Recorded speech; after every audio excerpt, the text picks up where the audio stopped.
ఊరి చివర ఒక సాధారణ కథల ప్రారంభమైన ఈ ప్రయాణం క్రమంగా అనూహ్య సంఘటనల దారిలోకి మళ్ళింది. నిజం కోసం ముందుకు వచ్చిన కృష్ణ తన ముందున్నది మనిషి కాదు, అర్థం కాని ఒక అజ్ఞాత శక్తి అని గ్రహించగలుగుతాడా? ప్రసాద్ బయటకు కనిపించేది సాధారణ జీవితం, కానీ అతని వెనుక దాగి ఉంది చీకటితో నిండిన ఒక భయంకరమైన రహస్యం. ఆ రాత్రి మొదలైన కథ ఇంకా ముగియలేదు. ఇప్పుడు ప్రారంభమవుతుంది అసలు కథ.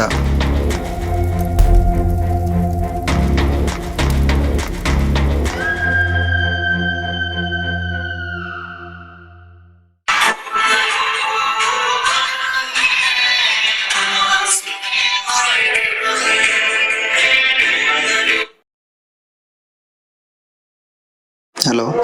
అరే కృష్ణ, శివ. ఆ ప్రసాద్ గారు మళ్ళీ వ్యాపారం మొదలు పెట్టారా? అవునా? చిన్న పెద్ద కేసు అని చెప్పేసి బెయిల్ పైన మళ్ళీ బయటకు వచ్చాడు. వీడు ఎన్నిసార్లు చెప్పినా మారేటట్లేడు గారా. వాని వల్ల మన ఊరే కాకుండా పక్కనున్న ఊర్లు కూడా చెడిపోతున్నవి. అంతా యూత్ మొత్తం ఆ మత్తుకు బానిస అవుతున్నారు. వస్తావా? నువ్వు మళ్ళీ రావాల్సిందేరా. సరే, నేను వస్తా ఉండు ఇప్పుడే.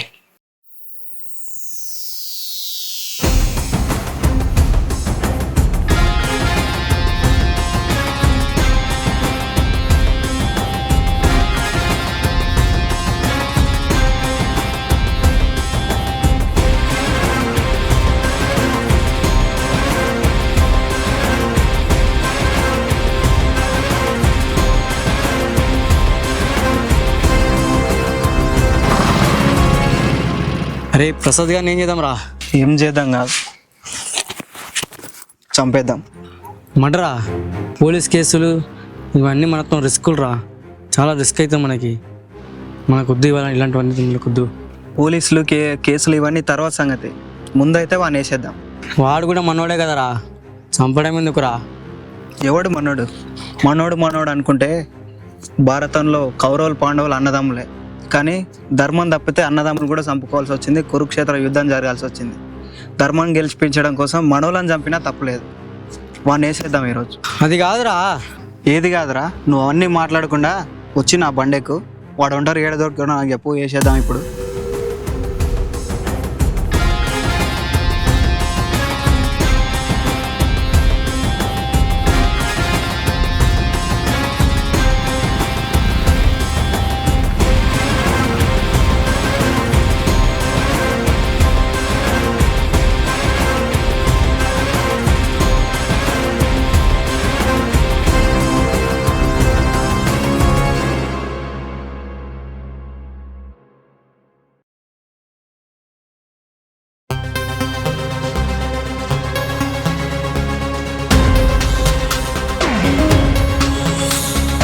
కానీ ఉండు, నేను వెళ్ళి పని పూర్తి చేసుకొని వస్తా.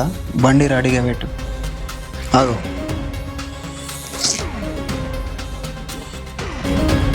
ఈసారి పక్కా ప్లాన్తోనే వచ్చిన.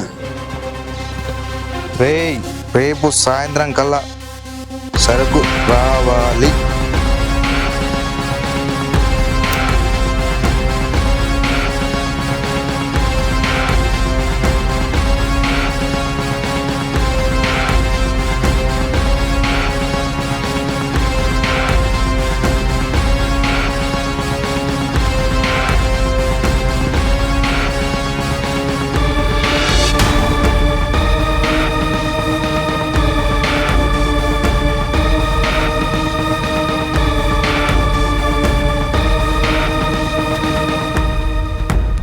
చేతిని ఎవరో పట్టుకున్నట్టుంది, కానీ ఎవరూ లేదు. అది నా భయం కాదు, నన్ను ఎవరో కాపాడుతున్నారు.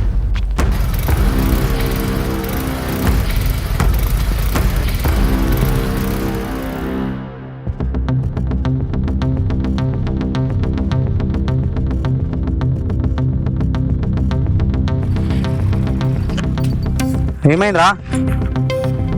ఏమైంది? చంపలేదురా. ఎందుకు? అక్కడికి పోయినాక పొడచడానికి పోయినప్పుడు ఒక చెయ్యి నన్ను పట్టుకున్నట్టు అనిపించింది. చూస్తే ఎవరు లేరు. అప్పటి నుంచి ఇక్కడ వచ్చే వరకు నాకేం గుర్తులేదు. ఏమైందా నీకు అసలు ఇంతకు? ఏమోరా గుర్తులేదు. ఆ రోజు అట్లనే అన్నావు గుర్తులేదని కొట్టినాక మళ్ళీ ఎప్పుడు ఆ రూమ్ తెరిచినప్పటి నుంచి నీకేదో అయింది. ఏమోరా ఏమైందో అర్థమవుతలేదు. చల్ నడు, నైట్కు స్వామి దగ్గర తీసుకోపోతా. నాకు తెలిసిన స్వామి ఉన్నాడు ఇక్కడ. నేను తీసుకోపోతా, ఎక్కువ బండి ఎక్కువ.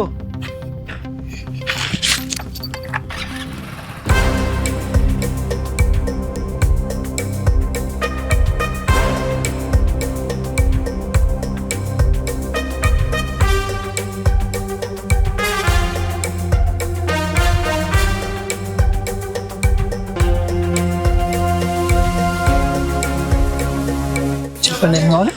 గురుజీని కలవాలి. స్వామి ఇంకోసం ఇద్దరు వచ్చారు కలవడానికి, రమ్మను రండి. నమస్కారం గురుజీ. నమస్కారం. ఇంతకుముందుకు మేము ఒక లొకేషన్ దగ్గరికి వెళ్ళాము. అక్కడ ఫుల్ కుట్లాట అయ్యింది. కానీ మా వాడు అక్కడ కుట్లాడింది ఎంత గుర్తుకులేదు అంటుండు మేము అడిగితే.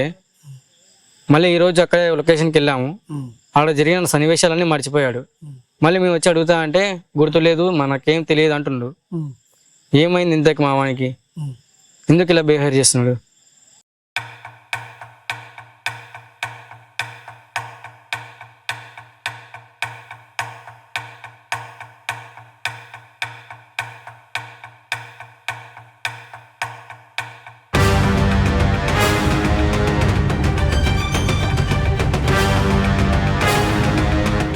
రేయ్ వాడు వచ్చాడు, ఉరేసుకున్నట్లు క్రియేట్ చేయండి, వెళ్ళండి.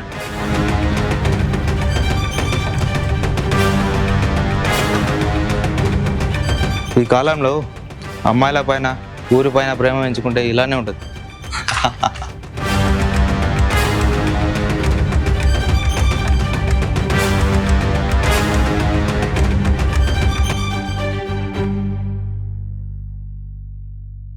నీవు దేనికోసం వచ్చినావు, ఎందుకు వచ్చినావు అనేది నాకు పర్టికులర్గా తెలుసు. నీకు ఒక ఆత్మ ఆవహించింది.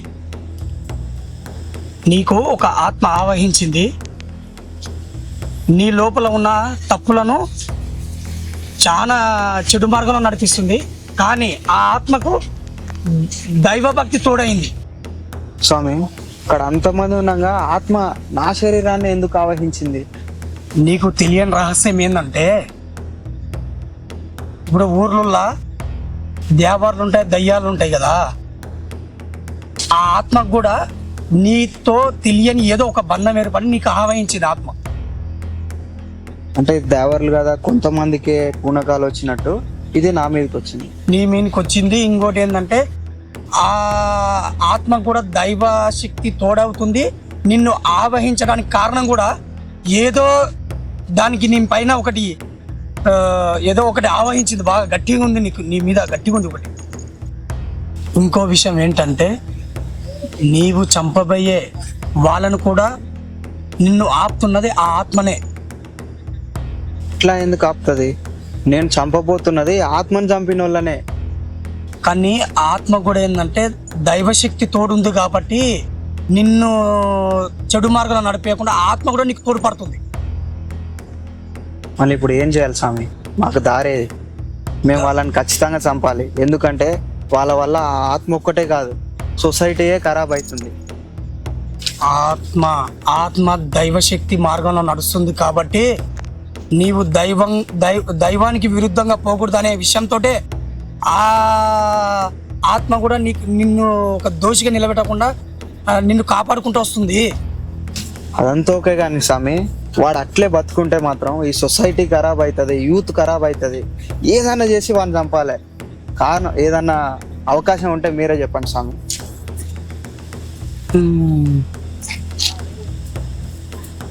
దానికి ఒకటే మార్గం ఉంది. అదేంటంటే ఆత్మను కట్టడి చేయాల. ఎట్లా చేయాలో మీరే చేయండి స్వామి. ఆత్మను బంధించకపోతే ఎన్నో పరిణామాలు ఎదుర్కోవాల్సి వస్తుంది. మీరే రక్షించండి స్వామి అమ్మని.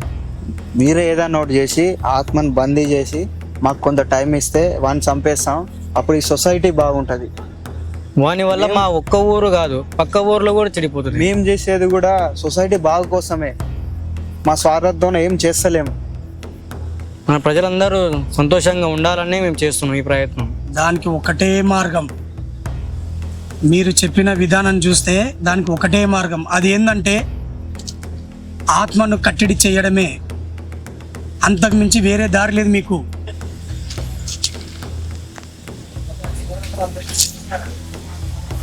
దానికి ఇంకొకటి మార్గం ఉంది. అది ఏంటంటే మీరు ఎక్కడైతే చంపిన ప్లేస్ ఉందో రేపు అమావాస్య అక్కడ పూజకు తయారు చేయండి. మిగతాది నేను మొత్తం నేను చూసుకుంటా. ఇంత మీద అయ్యా సార్. ఓం నమ శివాయ. వెళ్ళొస్తాను సార్.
పైన ఈ తాయితం ఉన్నంత వరకు ఏ ఆత్మ నిన్ను ఆవహించలేదు. నువ్వు అనుకున్న పనికి సక్రమంగా చేసుకో. విజయ భవ.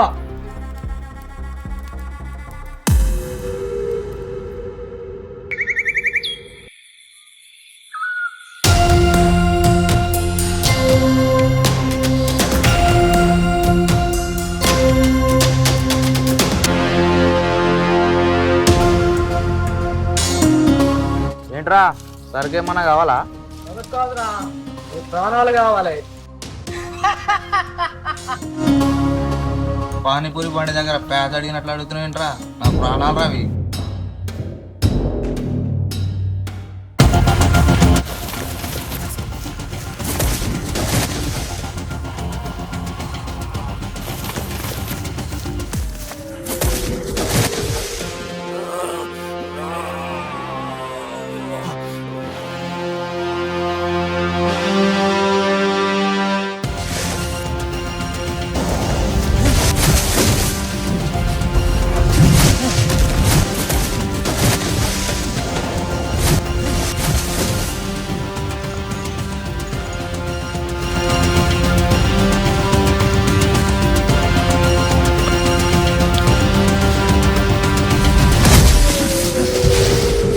నిన్ను ఫస్ట్ వదిలిపెట్టే నేను తప్పు చేసిన. ఈసారి ఖచ్చితంగా చంపేస్తాను నేను.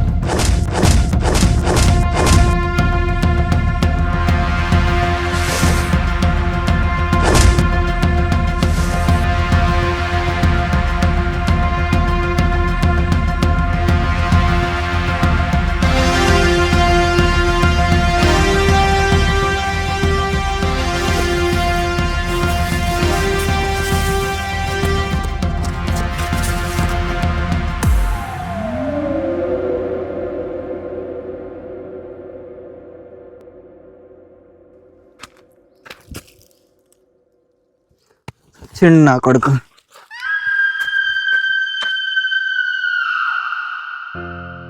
చేతు పట్టుకొని నిలబడాల్సిన వాడు చేతులెత్తి కూల్చేశాడు. మత్తు మనిషిని మాత్రమే కాదు, మనస్సును కూడా చంపేస్తుంది.